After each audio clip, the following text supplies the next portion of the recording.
Olá pessoal, tudo bem? Hoje teremos um pinga-fogo de remédios constitucionais. 10 questões da banca CESP resolvidas e comentadas em menos de 20 minutos. Eu fiz um igual na semana passada a respeito de segurança pública. E aí me pediram, Antônio, por favor, pode fazer um sobre remédios constitucionais? Claro que sim, segue ele. 10 questões então da banca CESP sobre este importante assunto em menos de 20 minutos. Aí você vai olhar o tempo total do vídeo e vai falar, Antônio, mas aqui tem mais de 20 minutos. Sim, mas eu estou descontando, evidentemente, essa nossa conversa introdutória, conversa na qual, inclusive, eu peço uma gentileza. Se você não é inscrita, não é inscrito, se inscreva no canal, curta, compartilhe, comente, ajude o canal a crescer, canal que está só começando, mas que toda semana leva para você 3 vídeos de direito constitucional. Bom, mas para a gente não perder mais tempo, então, vamos conversar sobre remédios constitucionais. Faço apenas uma advertência. Não se trata de uma aula para explicar, para ensinar os remédios constitucionais, e sim para testar os seus conhecimentos e para chamar a sua atenção para aspectos importantes. Se você quiser aulas específicas de remédios constitucionais, deixa seu comentário aí, eu vou fazer, mas por enquanto é um pinga-fogo, nome de estudo, ok? A primeira questão foi cobrada numa prova de procurador municipal em 2019.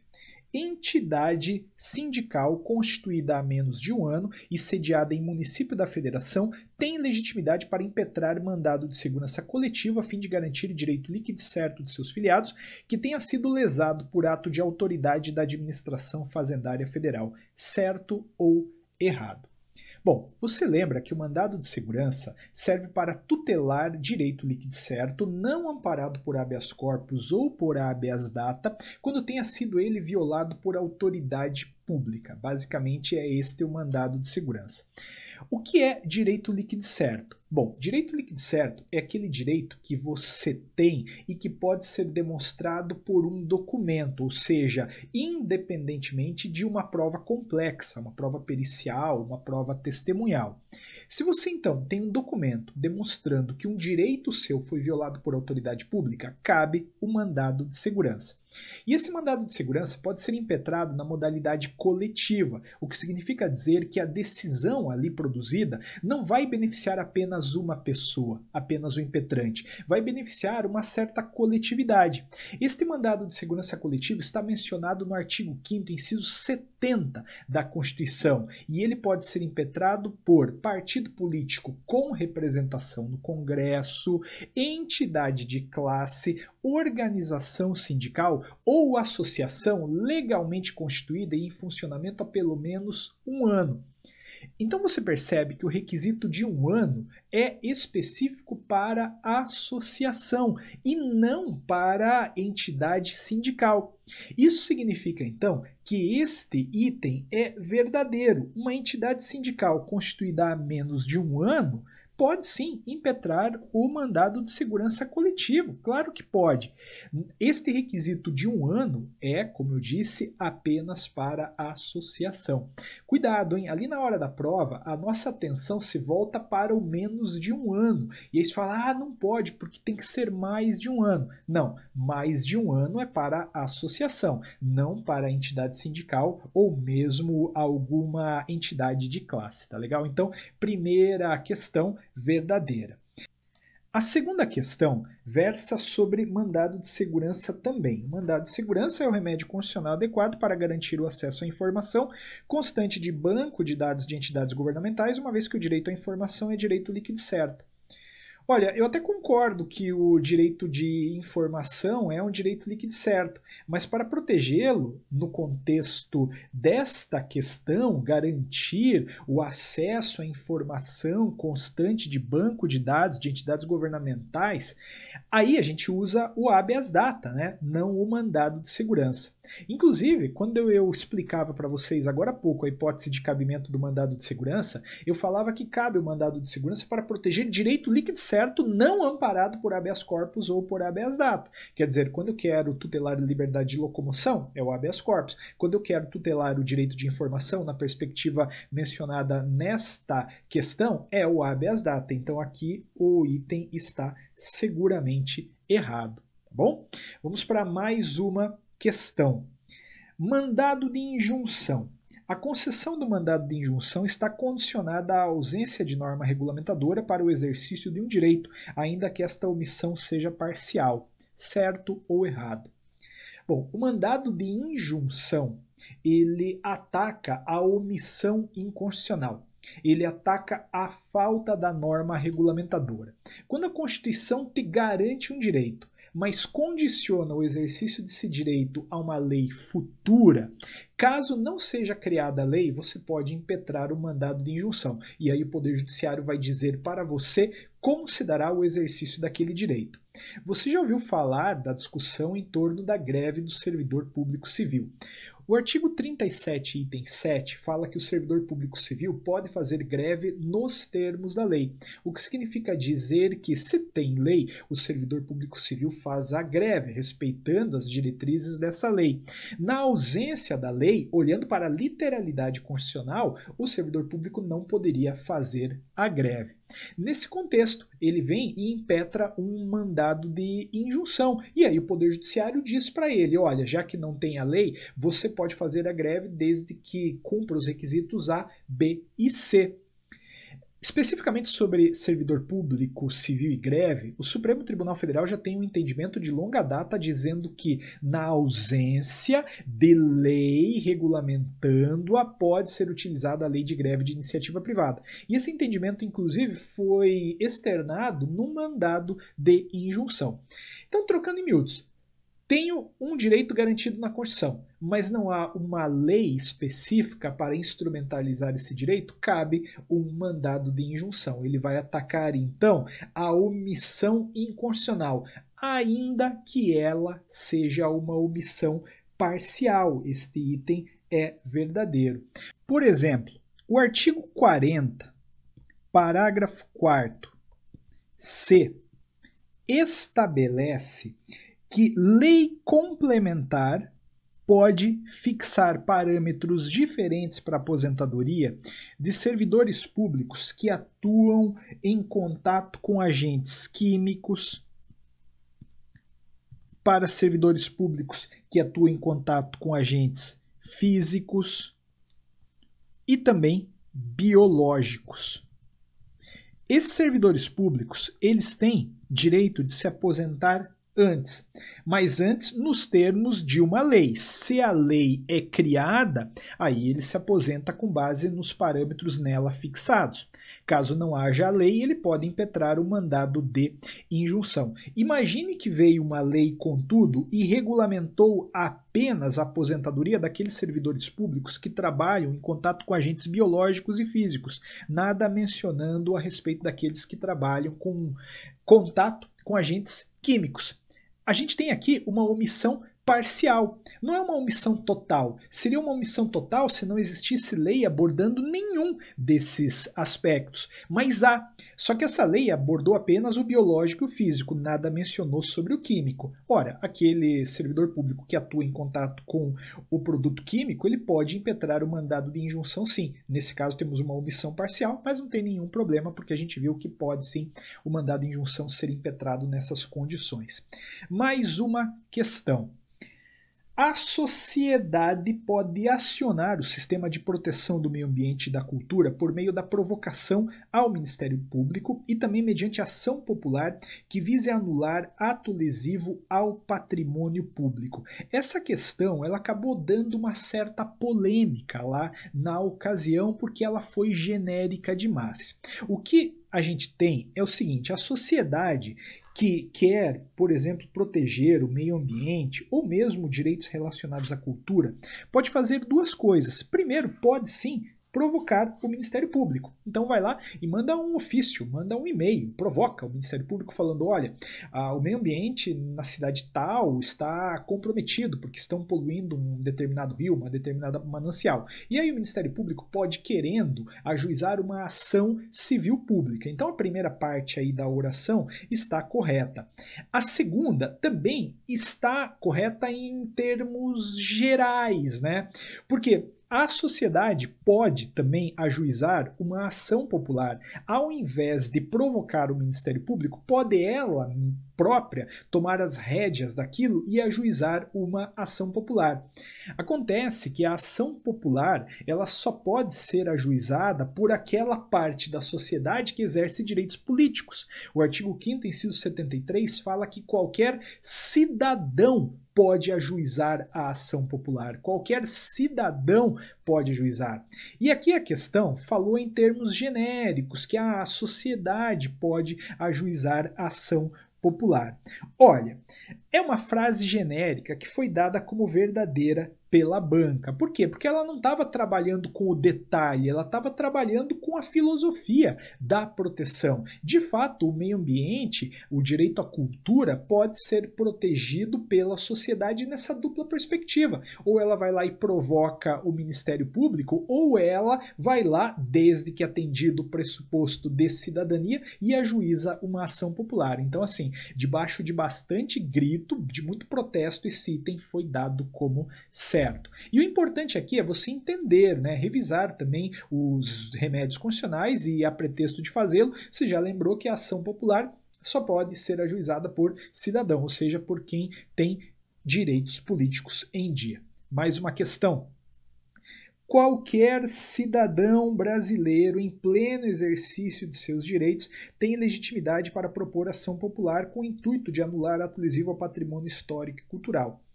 Bom, aqui a gente já tem, né, um indicador de veracidade. A gente sabe que a ação popular ela é ajuizada por cidadão. Cidadão, aquele que está em pleno exercício de direitos políticos.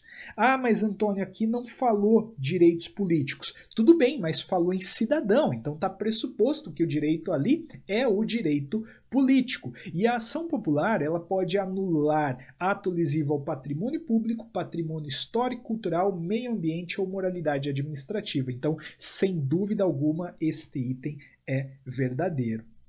Antônio, não me conformo, Antônio, ali não falou direito político. Tá, eu entendo, cara, mas falou cidadão, né? E o cidadão é justamente aquele que está na plena capacidade de exercer os seus direitos políticos. Gabarito certo.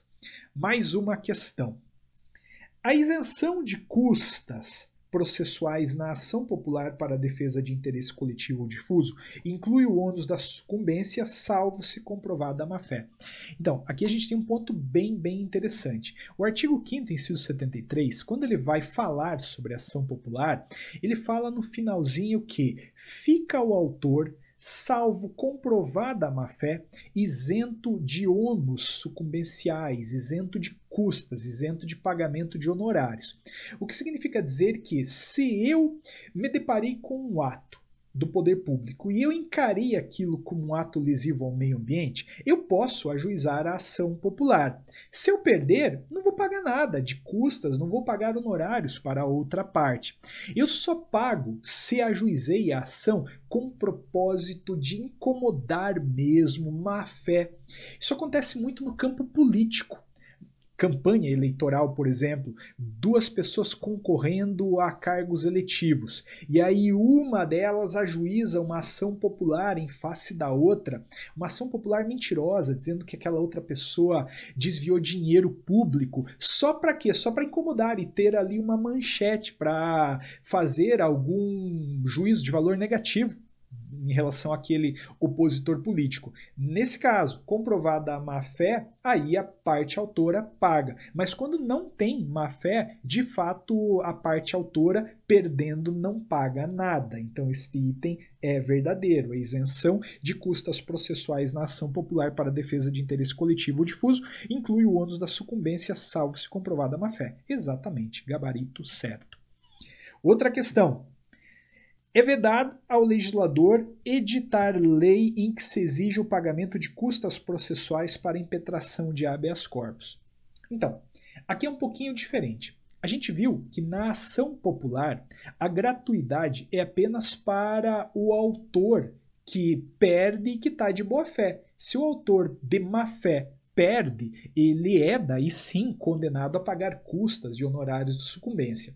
Agora, em termos de habeas corpus, a lógica é diferente. A Constituição fala de forma muito objetiva que o habeas corpus e o habeas data são gratuitos. Se é gratuito, não pode então uma lei estabelecer pagamento de custas processuais para impetração de habeas corpus. É vedado, sim, ao legislador editar lei em que se exige o pagamento de custas processuais para impetração de habeas corpus. Se o Congresso Nacional, por exemplo, criar uma lei dizendo que há necessidade de pagamento de custas para impetrar este remédio constitucional, esta lei será declarada inconstitucional por ofensa à Constituição, que mais uma vez assegura a gratuidade de habeas corpus e também de habeas data, gabarito certo. E aí uma questão bem bacana, especialmente para você que vai fazer algum concurso em carreira policial, tá? Habeas corpus. Pessoa jurídica pode impetrar habeas corpus, certo ou errado?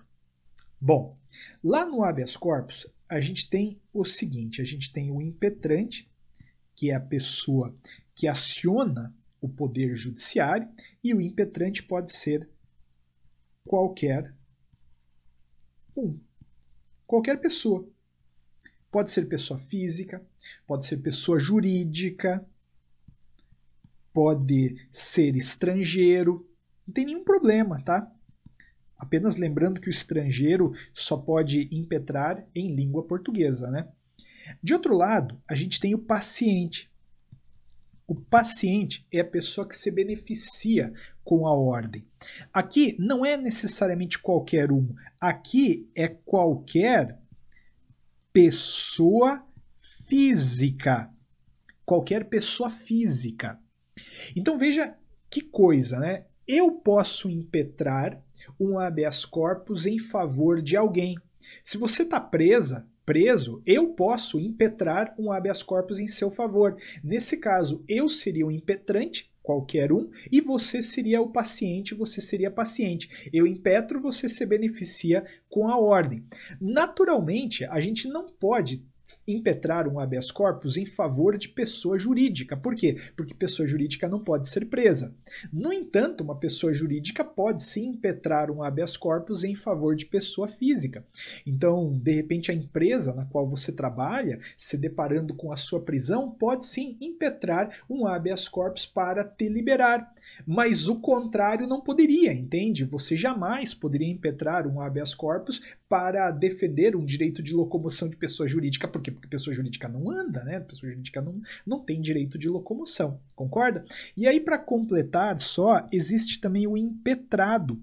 O impetrado normalmente é uma autoridade que determina a prisão de alguém, então é o delegado, é o juiz, mas a jurisprudência também admite a impetração em face de particulares.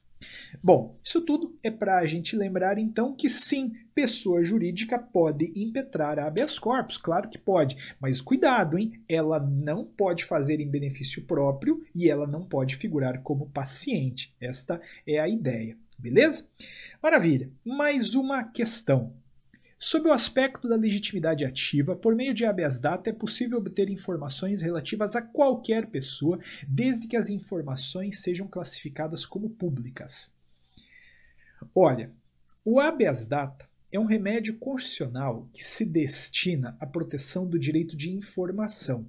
Sempre que alguém quiser acessar informações suas inseridas em bancos de dados de entidades governamentais ou de caráter público, pode manejar um habeas data. Você percebe então que esse habeas data ele não pode ser impetrado para buscar informações de qualquer pessoa. Por quê? Porque é um remédio constitucional personalíssimo. Eu não poderia impetrar um habeas data para conhecer informações suas, porque fazendo isso, eu estaria violando o seu direito de intimidade. Você também tem o direito de intimidade. Agora, para conhecer informações minhas, seguramente eu posso impetrar o habeas data. Então, sob o aspecto da legitimidade ativa, por meio de habeas data, não é possível obter informações relativas a qualquer pessoa, ainda que essas informações sejam classificadas como públicas. Isso aqui, sem dúvida alguma, é errado, tá bom? Cuidado, então, com esse tipo de questão. O habeas data, inclusive, cai bastante em prova de concurso público. Por isso, eu trago mais uma aqui que é espetacular, tá bom? E essa daqui vai ser, inclusive, a última. O remédio constitucional do habeas data permite que o impetrante obtenha informações cadastrais relativas a todas as partes de um processo do qual seja parte, exceto aquelas protegidas por sigilo bancário.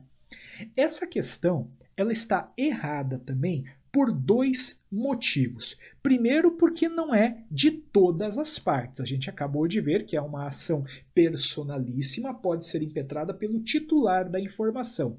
Segundo, não dá para impetrar a habeas data para obter informações que estão inseridas em processo judicial, ainda que sejam informações personalíssimas. Antônio, então quer dizer que se eu suspeito, se eu descubro que o meu nome está inserido num processo que tramita em segredo de justiça, me negam o acesso à informação, eu não posso impetrar a habeas data? Não, não pode. Por quê? Porque processo não é banco de dados de entidade governamental de caráter público. Aí você fala, Antônio, mas aí não dá para fazer nada? Dá. Aí você impetra o quê? O mandado de segurança, que é um remédio constitucional destinado a proteger direito líquido certo, não amparado por habeas corpus ou habeas data.